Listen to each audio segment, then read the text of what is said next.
Good morning, Chicago Cubs fans. We are back with another edition of Cubs Daily. My name is Steven Ryan, presented by Fan Arch. Some big news happened late Friday night. Kyle Tucker made his free agency decision. We're going to discuss that in plenty of detail. Bo Bichette then immediately followed up the next day. Cubs convention happened this weekend, and we're going to go over the leadership styles of Alex Bregman versus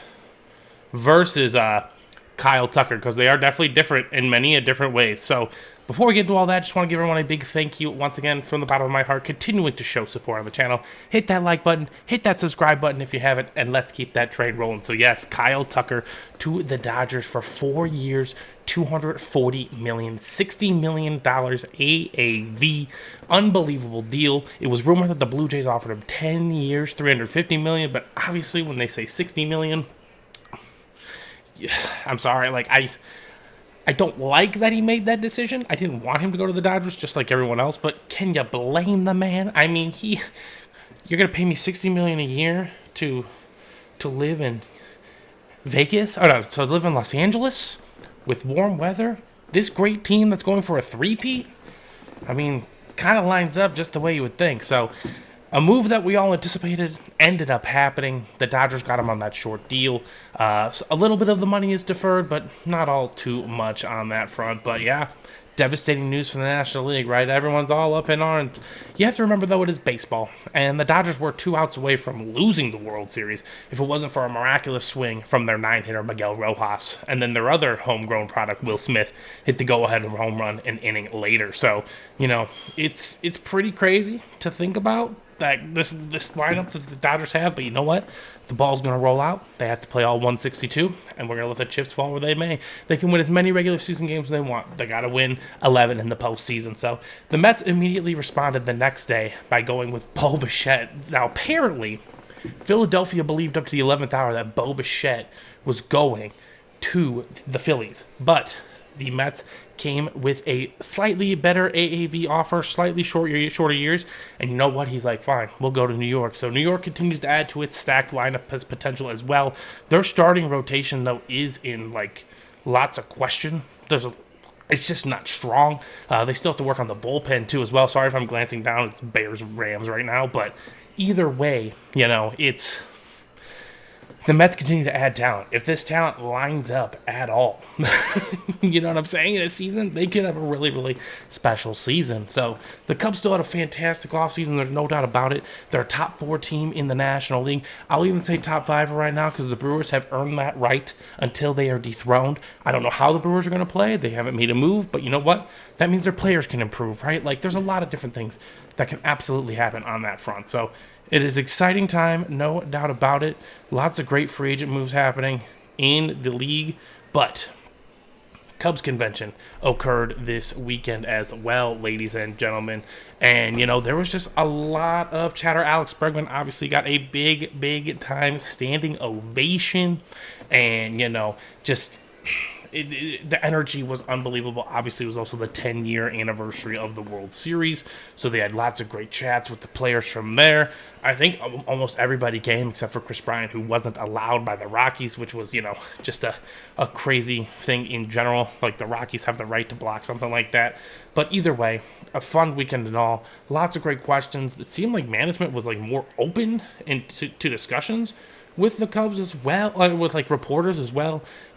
Craig Counsell was out there chatting with everyone. Jed Hoyer was out there chatting with everyone. Crane Kenny was out there chatting up with everyone. Crane Kenny even said to Jesse Rogers that they want to make 2026 as special as possible, and they're not as worried about going over the luxury tax this year. Now I don't know what that means necessarily. Obviously it's the 10-year anniversary, so sometimes you think they just want to make the 10-year anniversary really, really special. They also announced that there's going to be a statue flying outside in Gallagher Way, the park.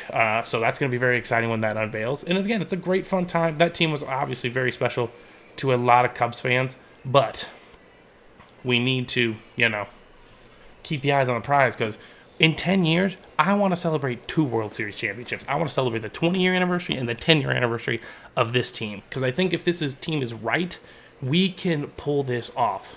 Absolutely. But things have to go our way, of course. And so, Jed Hoyer said they're keeping the doors open for things potentially going down. There's just a lot of different pathways for the Cubs. They were talking to Nico Horner about Matt Shaw's role, and Nico's like, no. Like, he understands the value of this team, like his value to this team as well. So it's going to be a fun group, ladies and gentlemen. And obviously, when they're all together, it's just a lot of fun. So Cubs celebrate that 2016 World Series team, and, you know, they do all their normal CubsCon thing. I'm hoping this time next year I will be there, basically because of you guys, and I can get you guys the much more in-depth scoop. I've never been to CubsCon personally, but I definitely do want to go. Ideally, I'd go with my dad. But, yeah, so let's talk about leadership styles, right? You know, Kyle Tucker wasn't signed here. You know, we didn't, like, you know, in a free agency deal, we didn't necessarily, you know, convince him to come here. We traded for him. We traded for him on the final year of his deal. It kind of seemed like from the beginning, though, his mind was made up. He is going to, you know, test free agency, right? And, you know, he wants to, you know, he wants to see go other ventures. But, you know, he never really talked much. His leadership style, now looking at it in hindsight, I liked what you know, I'm not going to say I didn't dislike what he was doing, right? I liked that he invited the team on the boat. I liked that he went to the Murphys for the signing. He went to Tom Brady's opening for the card shop. Like, he was in the public, kind of, helping around with the team, but it just doesn't seem like he was too much on the day-to-day. And, you know, there's been a couple of reports and speculations that, you know, he has not been either, you know, doing that either. But either way, even within a week of Alex Bregman signing, it just seems like there's a gigantic, you know, 10x difference in terms of leadership style, right? Like, he's calling the guys on the team.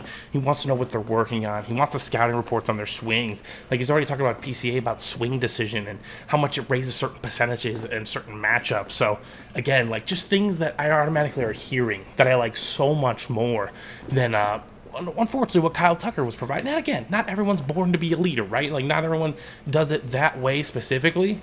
But, oh, he got rocked. But yeah, so again, Kyle Tucker, just that might not be his style of leadership, you know, like, and maybe this team needs a different style of leadership. Dansby is obviously really great. I think Nico and Ian Happ are fantastic fixtures of the squad as well.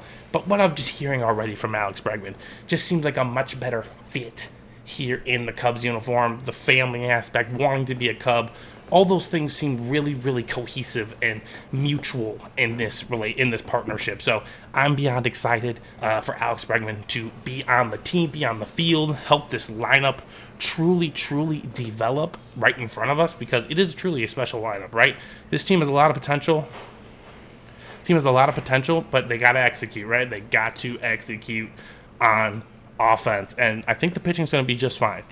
So either way, excited to see Alex Bregman impact different styles of leadership for sure. You know, lead by example, lead by, you know, getting in there, helping, etc. That's just seems the way that Alex Bregman runs it. So that's going to do it for today's edition of Cubs Daily, ladies and gentlemen. Again, if you're new to the channel, hit that thumbs up, subscribe to the channel, and I'll see you all in the next one.